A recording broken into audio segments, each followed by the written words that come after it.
A continuación, hablaremos sobre la exigibilidad de derechos económicos, sociales y culturales a cargo de Ramiro Rivadeneira, defensor del pueblo. Bienvenido. Muy buenos días, queridos amigos y amigas. Un saludo cordial a todas las personas presentes, a las autoridades que se encuentran y también un agradecimiento a Verónica Espinosa, ministra de Salud, por habernos considerado a la Defensoría del Pueblo para participar en este evento que creemos que es muy importante. Me doy por satisfecho si es que al final de esta charla podemos contestar estas dos preguntas que están en pantalla. Al menos podemos contestar con ciertos criterios que nos puedan ir unificando en lo que consideramos que tiene relación a la justiciabilidad de los derechos económicos, sociales y culturales. La pregunta es, ¿pueden los derechos económicos, sociales y culturales ser llevados al ámbito de justicia? Y la otra pregunta, si es que es así, ¿qué puede y qué no puede resolverse en sentencia respecto a los derechos económicos, sociales y culturales? Y voy a empezar con un ejemplo. Voy a empezar con el ejemplo de la vivienda, por dos motivos, para abstraerlos de este tema de la salud y de los medicamentos en los que van a estar todo el día y porque seguramente la vivienda, siendo un derecho humano, es el derecho más mercantilizado que existe. Y la pregunta sería, la pregunta difícil, si una persona lee la Constitución y dice que tiene derecho a la vivienda, pero no tiene una vivienda, ¿puede ir ante el juez a solicitar una? ¿Es posible que como derecho la vivienda pueda ser judicializado? La siguiente, por favor. Para el desarrollo de esta charla voy a intentar usar las siguientes categorías: exigibilidad y justiciabilidad, progresividad y prohibición de regresividad, derechos de exigibilidad inmediata y derechos de consecución progresiva, obligaciones de resultado y obligaciones de conducta y el ejercicio del derecho. Y por ahora me voy a detener en la primera, exigibilidad y justiciabilidad. ¿Es lo mismo? Si ustedes leen alguna literatura que nos habla de exigibilidad y justiciabilidad, a veces las equiparan. Yo sostengo que no es lo mismo. La justiciabilidad es una parte de la exigibilidad, es una forma de hacer exigible, pero la exigibilidad es mucho más amplia. Voy a decir lo que puede ser la clave de lo que quiero sostener en esta charla y que puede ser muy polémico inclusive. Los derechos humanos, desde que fueron positivados, escritos en la normativa internacional, están escritos en un lenguaje político, no en un lenguaje jurídico. Esto es clave, es difícil de entender a veces. ¿Qué significa? Significa que los derechos humanos, cuando nosotros leemos la Constitución o cualquier normativa de derechos humanos, no estamos leyendo la ley de inquilinato, el Código Civil o el Código Integral Penal, en donde inmediatamente lo relacionamos con llevar a la justicia a una situación de injusticia para que sea un juez el que resuelva. Cuando nosotros leemos articulado de derechos humanos, tenemos que pensar en cómo llevar esos derechos humanos, más allá de lo que pueda resolver un juez, a la vida real, a la vida cotidiana, a que el Estado se organice a hacer realidad esos derechos humanos. Eso significa que están mencionados, están traducidos en un lenguaje político y no en un lenguaje jurídico. La exigibilidad, por lo tanto, es mucho más amplia. El día martes de la semana que viene, la Secretaría Nacional de Planificación nos va a presentar toda la planificación del Estado ecuatoriano para los próximos 4 años. Y todo esto tiene que ver con cómo hacer realidad los derechos de las personas en el Ecuador, cómo ir progresando en estos. ¿Le dijo algún juez a Semplades que realice esta planificación? No, no le dijo ningún juez. ¿Es exigible para Semplades planificar cómo se van a ejecutar los derechos humanos en los próximos 4 años? Por supuesto, es exigible. La ministra de Salud hace poco dio directrices muy importantes que tienen que ver con el tratamiento de los derechos sexuales y reproductivos. ¿Es hacer realidad estos derechos en la práctica ecuatoriana? Sí, por supuesto. ¿Le dijo algún juez a la ministra de Salud cómo tiene que dar esas directrices? No le dijo ningún juez. Esos derechos se traducen en lenguaje político para hacerlo realidad en la vida práctica en el Ecuador, sin que necesariamente intervenga un juez, aunque a veces puede ocurrir así. La siguiente, por favor. Nosotros sabemos que los derechos humanos están contenidos en instrumentos internacionales de derechos humanos. Ustedes tienen en pantalla los principales que quería traer a colación y hacer reflexión sobre algunos de ellos. Conocemos toda la Declaración Universal de Derechos Humanos con una particularidad que hago caer en cuenta. La Declaración Universal de Derechos Humanos no dividía categoría de derechos. Estaban todos mencionados en 30 artículos y eran entendidos como una integralidad de derechos. Y lo mismo ocurre con la Declaración Americana de los Derechos y Deberes del Hombre en América. Están todos contenidos en una integralidad de derechos. Pero esta integralidad de derechos, luego, en la siguiente normativa internacional, se fue desglosando. Y así tenemos que, posteriormente, ya tenemos un pacto internacional de derechos civiles y políticos y un pacto internacional de derechos económicos, sociales y culturales. ¿Por qué? Si los derechos son integrales, debíamos tener dos pactos. Además, curiosamente, los dos pactos son suscritos el mismo día, el 16 de diciembre de 1966. Los estados se reúnen y los dos pactos suscriben el mismo día. ¿Por qué los estados en el mundo tenían que tener dos pactos, pudiendo haber tenido un solo pacto internacional de derechos humanos? La respuesta es simple, porque los estados no pensaban dar el mismo tratamiento a los derechos, les iban a dar diferente tratamiento. Los estados dijeron, los derechos civiles y políticos son exigibles de manera inmediata y pueden inclusive traducirse en peticiones individuales ante los órganos internacionales. Dijeron, los derechos económicos, sociales y culturales, no. Esos no son exigibles de manera inmediata y no puede presentarse peticiones individuales. Esos tienen que realizarse de manera progresiva. Por eso los estados dictaron dos pactos. En América pasó algo parecido. En América se dictó la Convención Americana de Derechos Humanos, que si ustedes leen del artículo 3 al artículo 25, contiene netamente derechos civiles y políticos. Y hay un solo artículo que hace referencia a los derechos económicos, sociales y culturales, el artículo 26, al que vamos a ver después. Y en América, posteriormente, se dictó el protocolo adicional en materia de derechos económicos, sociales y culturales, que curiosamente, no permite que las personas puedan llevar un caso de derechos económicos y sociales a conocimiento del sistema americano, sino únicamente los derechos de educación y una parte de los derechos laborales. Un ejemplo aquí para que se visibilice. Siempre pongo este ejemplo. Algunas personas que ya me han oído lo van a recordar. En Chile, hace algunos años, hubo el caso de una profesora de escuela que llegó a ser ministra de Educación. Cuando era ministra de Educación tuvo un juicio político y en el juicio político la destituyeron. Así que ella pensaba regresar a su puesto de profesora de escuela. Resulta que había una norma que decía que una persona destituida del servicio público no puede ocupar un cargo público. Así que ella se sintió discriminada. Decía, a mí me destituyeron como ministra de Educación, no me han destituido del cargo de profesora de escuela. Ella quiso ir al sistema americano para reclamar su derecho. ¿Qué derecho todos pensamos que esa persona podía haber utilizado para ser reclamado? El derecho al trabajo. ¿No es verdad? El derecho al trabajo no es susceptible de petición individual en el ámbito americano, no se lo puede reclamar. Fíjense la limitación que existe de poder llevar un derecho económico, social y cultural, en este caso el derecho al trabajo, a un sistema internacional. Lo mismo, exactamente lo mismo, pasa con otros derechos, con el derecho a la vivienda, con el derecho a la salud, por ejemplo. Siguiente, por favor. ¿Qué es lo que dice la Convención Americana de Derechos Humanos en ese único artículo al que hacía referencia?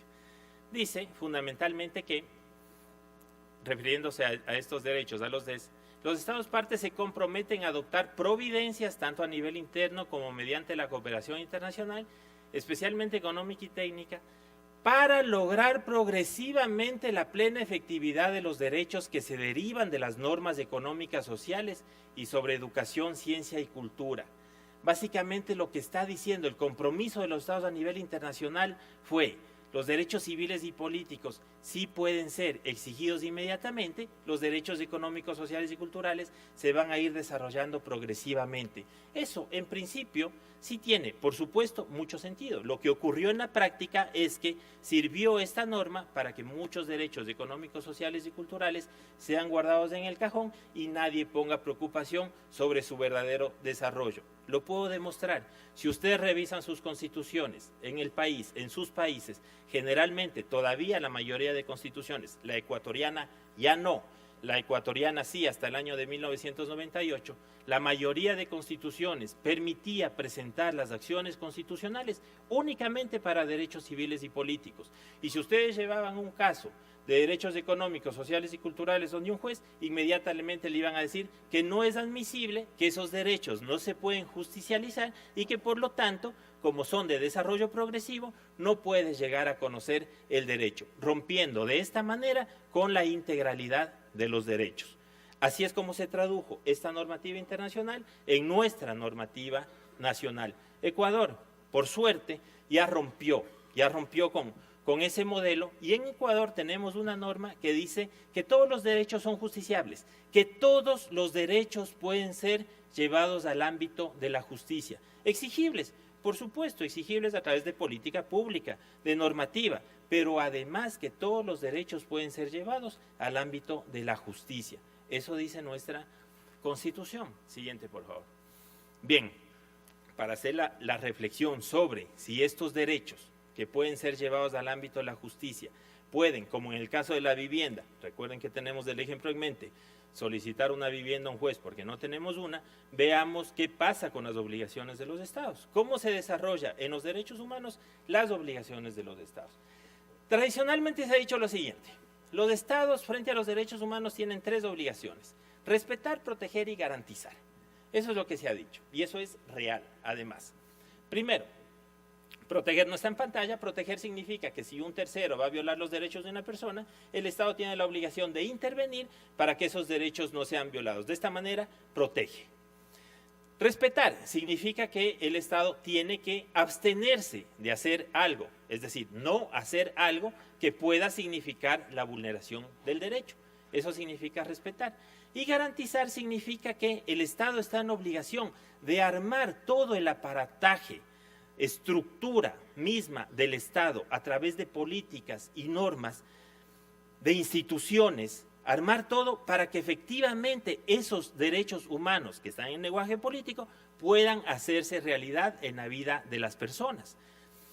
¿Cómo se tradujo esto? Lamentablemente en un primer momento se dijo, en base a lo que he mencionado con respecto al Pacto Internacional de Derechos Civiles y Políticos y al de Económicos, Sociales y Culturales, se dijo, el Estado, con respecto a los derechos civiles y políticos, tiene que abstenerse. De esa manera los va a hacer realidad. Ejemplo, el derecho a la vida. Para que el Estado cumpla con su obligación de respetar la vida, tiene que no matar. El derecho a la integridad personal. Para que el Estado cumpla con su obligación frente a este derecho, tiene que no torturar. Es abstenerse. Así se tradujo inmediatamente pensando en derechos civiles y políticos. Y los derechos económicos, sociales y culturales que tienen que realizarse progresivamente son los que el Estado tiene que garantizar. Así es como se tradujo en la práctica la realidad de estos derechos. Pero el tiempo nos va mostrando que esto es insostenible, que no se puede sostener. Por ejemplo, el derecho a votar, el derecho a elegir. El Estado, para hacer realidad el derecho a votar, cuando ustedes van un domingo a elegir a sus candidatos, el Estado, para que su derecho sea realidad, tiene que garantizar todo un aparataje que tiene que ver con las mesas, con las papeletas, con la gente capacitada, para que ustedes puedan votar. No es solamente no hacer. El derecho a la vida, para que el Estado pueda garantizar el derecho a la vida, tiene que capacitar a su fuerza pública a actuar adecuadamente.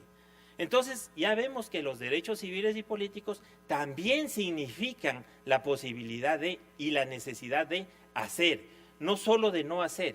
Y veamos los derechos económicos, sociales y culturales. Si el Estado cierra una escuela, está vulnerando el derecho a la educación. Si el Estado cierra un centro de salud, está vulnerando el derecho a la salud. También, el no hacer se traduce en los derechos económicos, sociales y culturales. Con esto quiero concluir en esta parte lo siguiente: todos los derechos, de manera integral, por ser independientes e interdivisibles, merecen el mismo trato de respetar o de garantizar. Significa de no hacer o de hacer. Significa de abstenerse o de hacer y montarse todo un aparataje institucional de políticas públicas para poder hacer realidad estos derechos. Siguiente, por favor. Esto que estoy mencionando se tradujo entonces de esta manera en las obligaciones de los estados.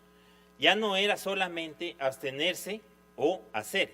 Esto se tradujo de la siguiente manera. Se dijo, hay derechos de exigibilidad inmediata. Por ejemplo, el que mencioné, el derecho a la vida.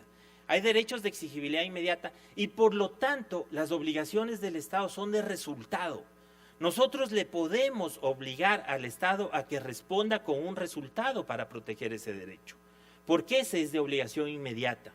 Pero hay derechos de consecución progresiva, y esos derechos de consecución progresiva significa que la obligación del Estado se traduce en una obligación de conducta. Ya no podemos obligarle al resultado, pero sí le tenemos que decir al Estado que adecúe su conducta para que progresivamente ese derecho llegue a ser realidad en la mayor parte de la población, si es que es posible en toda la población. Y eso significa, adecuar su conducta significa precisamente planificar, dictar política pública, garantizar la institucionalidad suficiente y todo lo que pueda significar el montaje del Estado para que precisamente vaya consiguiendo progresivamente el cumplimiento de esos derechos. Esas son fundamentalmente las obligaciones del Estado. ¿Cómo? Progresividad y provisión de regresividad. Esos son los límites que nos va poniendo los principios de cumplimiento de los derechos humanos. Le dice al Estado, mire, usted adecúe su conducta progresivamente, intente no regresar, no se vaya para atrás, lo que ya consiguió no puede echarse para atrás. Esto es progresivo. Si es que se echa para atrás, tendrá que justificar precisamente por qué lo hizo, porque las circunstancias obligaban. Pero progresivamente implica que siempre tenemos que ir ganando espacio para el cumplimiento de los derechos, para adelante. ¿Que se tienen que cumplir inmediatamente? No. La teoría de los derechos humanos no manifiesta eso con respecto a ningún derecho. Vuelvo a decirlo. Si es que eso fuese así, los derechos humanos estarían dados en clave jurídica, judicial, y no están dados en clave judicial, están dados en lenguaje político. La siguiente, por favor. Para concluir, ahora sí, retornemos a las preguntas iniciales y a los ejemplos que quiero poner con respecto a esto. Pregunté yo al principio, ¿pueden los derechos humanos ser llevados al ámbito de la justicia? La Constitución dice que sí. Si es que son llevados al ámbito de la justicia, ¿qué puede y qué no puede resolver entonces un juez con respecto a ese derecho? Aquí es importante que el juez valore siempre el ejercicio del derecho. ¿Qué quiero decir con esto? Volvamos al ejemplo. Una persona no tiene vivienda, dice, mira, me acabo de encontrar con el artículo de la Constitución que dice que todos tenemos derecho a la vivienda, así que me voy a ir donde el juez a solicitar una vivienda. Llega donde el juez, solicita una vivienda, el juez obviamente le va a decir, mire, yo no puedo darle una vivienda. El Estado tiene que armarse de tal manera para que progresivamente y de manera planificada intente que todos sus ciudadanos tengan una vivienda digna, pero yo no puedo darle esta vivienda. No, señor juez, fíjese bien, ¿sabe qué pasa? Que yo ya estaba en ejercicio del derecho, yo ya tenía una vivienda y el Estado me la quitó. Eso es otra cosa. Veamos cómo se la quitó. Puede ser que la vivienda sí pueda ser llevado a la justicia y que efectivamente la persona tenga la razón si es que estaba en el ejercicio del derecho. Pero si no estaba en el ejercicio del derecho, posiblemente ese derecho no va a tener una respuesta positiva judicial, sino que el juez le va a decir que ese derecho sí se tiene que ir cumpliendo progresivamente. Con la salud pasa exactamente lo mismo. O puede ocurrir exactamente lo mismo. El juez, al momento de resolver sobre las situaciones de la salud, va a tener que valorar varias cosas que son las que he venido sosteniendo en esta charla. Una de las primeras cosas que va a tener que valorar es si es que esa persona estaba en el ejercicio del derecho, si tenía el ejercicio del derecho. Primero, para saber si es que el Estado actuó de mala manera o no. Segundo, si no estaba en el ejercicio de ese derecho, entonces el juez tendrá que valorar cómo el Estado progresivamente va a ir cumpliendo con ese derecho.